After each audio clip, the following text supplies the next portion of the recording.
Hi, my name's Richard Neville. I'm Senior Product Development Manager here at our R&D Centre in Wales. I'm here to show you our full-on ProFlight cockpit. This is our very high-end product that we've been building up over years and years, piece by piece, just like you can at home. So we started off with the Yoke. The Yoke was our real attempt to get something that really is out of the cockpit of a real aircraft. And from then, we already had an idea that we wanted to do all of these kind of panels. So there's little aspects of the design of the Yoke where you could actually connect some of these panels to it. And all of these panels are designed so that you can just interlock them. This is the full cockpit that we've released in the last 12 months, which actually has all the holes already provided for it. But if you don't have all this and you do just want to start with one piece at a time, you can do that. And as you buy more, you can add them on to the cockpit. So you can really start, because not everyone has the money to buy all this at once, but you can really start building up and building up. So I think we'll start with the one that really is the most visually obvious, is these flight instrument panels. And these have been designed so that if you just want one, initially you can, because whilst these are all showing different panels at the moment, you can just switch between them using these buttons. So if you just had one, you could use just one panel and just switch between them. But obviously the ideal is to have every single thing here. Now we have just about every instrument you need to do instrument-based flying, which is very important. I mean, that's how most pilots are trained, and that's exactly what you need when you're doing proper simulation. It's no longer the case that you can use Flight Simulator as part of your training hours. It used to be, but it's not anymore, but it still is very useful to know that you can use these instruments and be able to then navigate wherever your flight path, everything, using these instruments. The other instruments down the side here, we have the radio panels, which are used for navigation.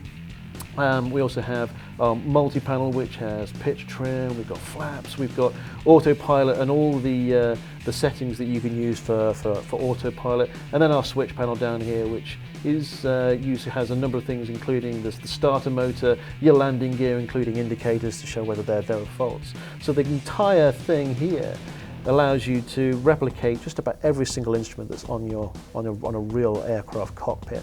The final thing we added was the backlit instrument panel, which basically shows up if you've got any warnings. We're currently flying very well, we have no issues, so there's no warnings showing up. But that is, of course, if anything does happen to your aircraft, that will show it there and it'll let you know you have a problem with your aircraft. So can you talk about how flight schools are actually utilizing this technology?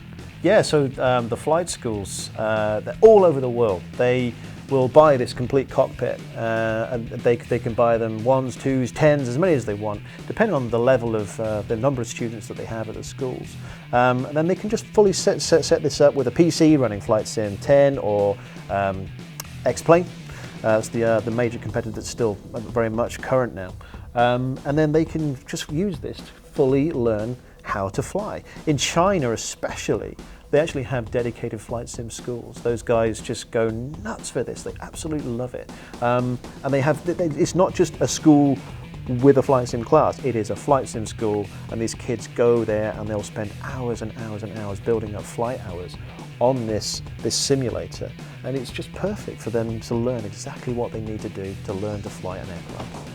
How has all of this work in the flight simulation space helped Mad Catz when it comes to the space sims like Elite Dangerous and the upcoming Star Citizen? Well, of course, everything that we do already works on the space sims in terms of the main controllers, such as the Yoke. If you wanted to use a Yoke in a space sim, you could.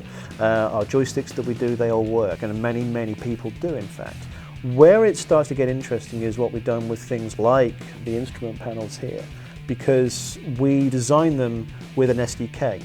So that you can, if you wish, take that SDK and then work your own interactions with whatever game you want. And obviously you have to be a developer to do it, and it also helps if the games developer has provided the hooks to do that. Flight Sim 10 has something called Sim Connect, which had all the hooks that you need to just hook in, get that information, pull it out of the game, and display it on the panels. So that was great.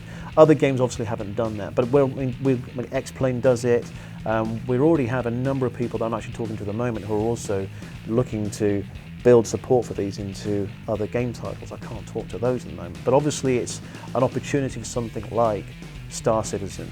I mean, we showed a concept at Gamescom with the full-on HOTAS with a screen on there, which is showing, instrument data from the cockpit of the spaceship. We can do that. We can totally do that. All we need to do is work very closely with the guys at Rocket Space Industries, and they can then build support for that into the game. It's completely possible. Both Elite Dangerous and Star Citizen will be supporting virtual reality. What are your thoughts about that? I believe there's also a VR version already out there of a flight simulator, but what does that open up when it comes to these types of controls? Well, these types of controls, of course, very much become a bit of a problem with virtual reality because, of course, you can't see them. These are very much designed to bring that cockpit into your room, where, of course, with a VR headset, you're bringing the cockpit into your headset. When it opens up new challenges for us, we have to really think very, very carefully about the ergonomics of the controls. So very much this kind of cockpit thing isn't for VR, but then when you're looking at things like the design of the Star Citizen 6 stick that we're doing, it becomes very important to make sure that all the controls have tactile differences, so that when you can't see your own hands, you can still feel the buttons and know that, yes, I'm pressing that hat, yes, I'm pressing this button, so that you don't get confused and hit the wrong thing and blow up your teammate or something that you don't want to happen.